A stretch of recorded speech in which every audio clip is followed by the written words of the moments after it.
You've got it. Okay. All right, and I'll share my screen. There we go.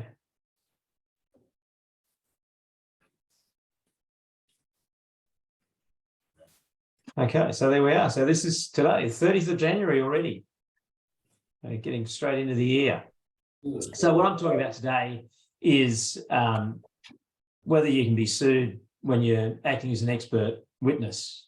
David Roberts wants me to do a slightly expanded version of this for the Sydney meeting, but I thought it would be of some interest to you guys as well. So the short answer is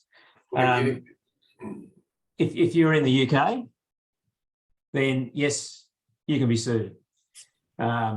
Here, sometimes, not very often, it's got to be said, but sometimes. So I'll talk about when you can, when you can't, and how to try and avoid it. So there is a principle that expert witnesses have immunity for suit, which is legal speak for you can't be sued. And that's been around for 400 years. So you would think our British friends would keep that going because they're very traditional, but apparently not. So why are you not able to be sued by your client or indeed by the other side? And the short answer is because if people started doing that, you'd have to run the case all over again to work out whether what you as the expert had done was negligent or fraudulent or you just made a mistake, and whether it made any difference to the result. So we'd have the same case run over and over again. So that's why the courts say that they call it a chilling effect. So in other words, people would be reluctant to sue, and it would make witnesses, particularly expert witnesses, reluctant to testify. And you wouldn't want to do it. You want to be really careful about what you're saying. And are you going to if what you say is going to disappoint your own client, are you really going to say that?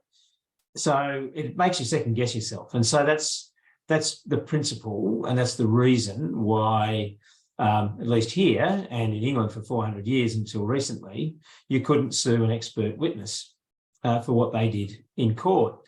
As I say, the UK Supreme Court got rid of it.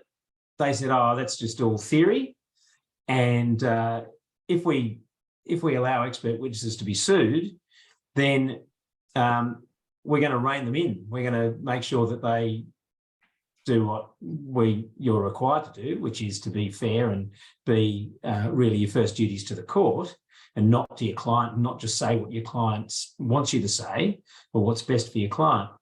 And so they say, well, if it's possible you'll be sued, then you might not be so gung-ho about your own client's case.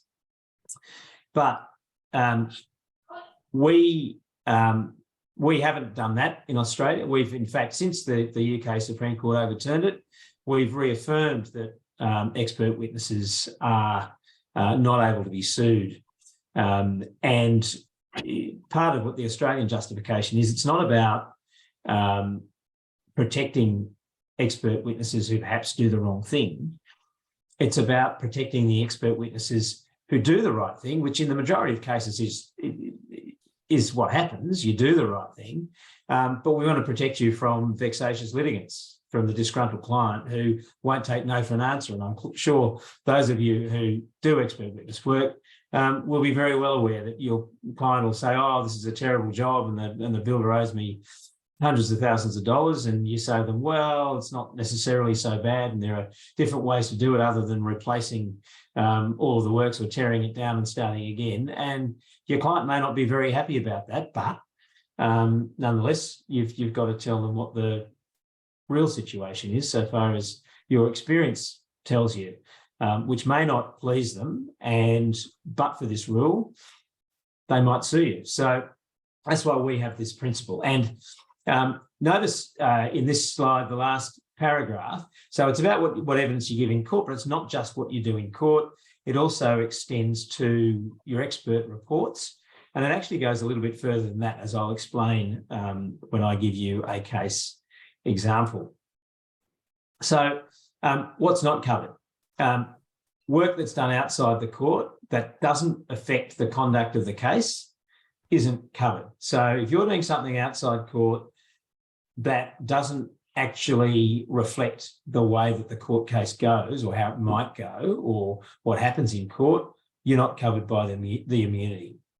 And it doesn't extend to disciplinary proceedings. So if you get up and you lie in court, okay, you might not be able to be sued by your client or the other side, but you might be subject to either getting referred to the DPP for contempt of court or if you've got your own disciplinary body, so it might be the Australian Society of Building Consultants that can actually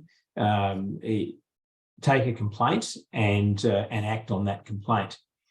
And of course, you can't always control your clients to the extent that you can tell them that you can't be sued and your insurer can tell them that you can't be sued, but it doesn't stop them actually bringing the claim, and you end up spending time and money defending that claim. So we can't, the principle doesn't guard against, it's not a 100% guarantee that you won't be sued as an expert witness.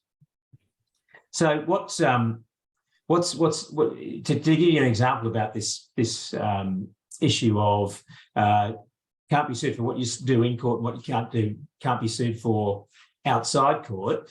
There's a Court of Appeal case here in New South Wales called Young and Holmes.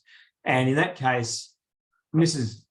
Young, she'd been in dispute for over a decade in relation to some building works carried out by her neighbours on their property. So the fact she'd been at it for 10 years or more gives you an idea that she was one of those difficult clients. So she commenced proceedings in the Land and Environment Court, and she had lawyers and an engineer involved. And the Land and Environment Court proceedings were settled on the recommendation of the engineer and the lawyers. Not long after the proceedings commenced, and she accepted as part of that settlement an undertaking by the neighbours to lodge a DA to carry out certain remediation works to address the drainage problem, which was the issue. So she settled her proceedings against the neighbours, and she then sued her lawyers and the engineers. And she sued the lawyers and the engineers are the ones who are most interest and relevant to this presentation, because she said she agreed to the settlement of the proceedings on their advice, and in particular of her acceptance. She had to accept an undertaking from the neighbours in relation to the remediation works. And she said, well, that was just illusory because it wasn't a workable solution to the drainage problem. And it effectively passed on to her the burden of dealing with the drainage from her land that her neighbours should have borne and what she'd been fighting about in the first place. So the engineers, apart from saying, well, no, it wasn't wrong, they said, well, we have immunity from suit. We're expert witnesses, you can't sue us. And the Court of Appeal agreed wholeheartedly with that. So although she had complained that they failed to advise as to the appropriate extent of the remediation work, and this is the part that's of some significance, part of her complaint was that at the expert conclave, they agreed to inadequate remediation work as being necessary, and that then caused the entry into the settlement, which she says resulted in the loss. So this isn't evidence given in court. This is what the expert did in the conclave. Well, the Court of Appeal said, no, the work done by the engineers, although it was work done out of court, it was work which affected the conduct of the case in court, because, of course, as you guys would know, what happens at the joint conclave usually ends up in a joint report, and it's part of the evidence that's given in court. So Court of Appeal said Ms. Young's claim effectively arose directly out of the result of the expert conclave, which formed part of the proceedings in the Land and Environment Court. And so because it directly affected or would have directly affected what happened in court, that was covered by the immunity. That was covered by the principle that you can't sue your expert witness what your expert witness does in relation to court proceedings or things that relate to court proceedings. So that's an example of how it's not just giving evidence in court that's covered by this immunity. So hopefully that gives you some comfort when you go off to expert conclaves or you recommend settlement or a scope of works and so on. So that's all very well, but a couple of tips to try and avoid even having to call on the immunity. The obvious one is do good work. Do your work well, and make sure, and part of doing your work well is communication, of course. So that's communication with your lawyers and your clients and setting expectations for them. So up front, making sure that they understand that you signing off on the expert witness code of conduct is not just a matter of formality, that means something. And so you aren't their hired gun. You have the first and foremost duty to the court. So do good work. Make sure that any documents you create are clearly for the purpose of the court or tribunal proceedings. So I'd be, writing the proceedings number on them, putting it in a heading somewhere or in a footnote or something, just to make sure that it's obvious that the work that you're doing relates to the court proceedings. And the last thing, of course, is comply with the expert witness code. Because if you comply with that, then apart from anything else, you're going to get sympathy from the court. So that's the state of expert witness immunity here in Australia. So happy to take questions. Okay. Oh, I just had one. I think it was 1 or 2 weeks ago. There was a case. I think it was in the UK where the court fined the expert witness for some problem with the reckless evidence. Yep. Poor performance, and he got a massive fine. It was in the tens of thousands of pounds. So they've taken it a step further.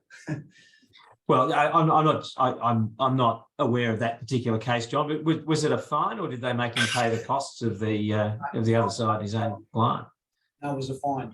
Yeah. The expert, I think the expert, the matter related to either property or taxation, and he didn't perform well. And this is probably the first of its kind where the expert was penalised by the court, by the judge.